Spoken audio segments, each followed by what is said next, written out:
We analyzed 17 different classes of vehicles that represent 91% of the market and 94% of the emissions.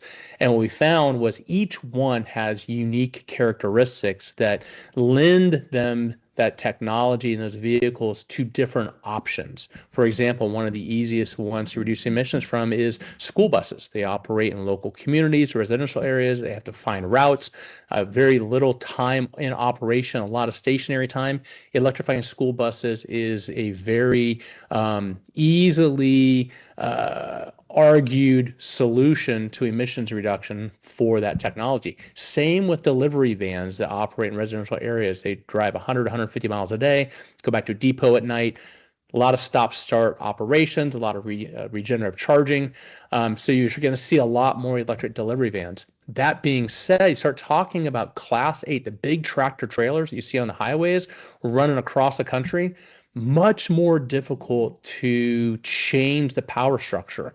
These vehicles have long ranges they have to accommodate. They typically, on a refuel of diesel, can do more than 1,000 miles in a trip.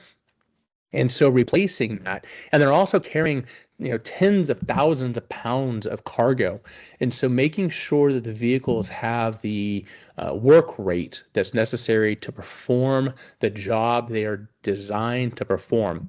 If you think about this, if I'm a fleet operator and I replace a vehicle, and say my vehicle was doing 100 units of work a day, and I buy a vehicle that can only do 60% of the work rate the vehicle I replaced can do. I now have to deploy two vehicles. And so understanding work rate, understanding how much business a vehicle can accommodate when considering a different powertrain or different fuel is really important. In 2025, TEI published a new paper called The Practical Guide to Cost-Effective Fleet Emissions Reductions.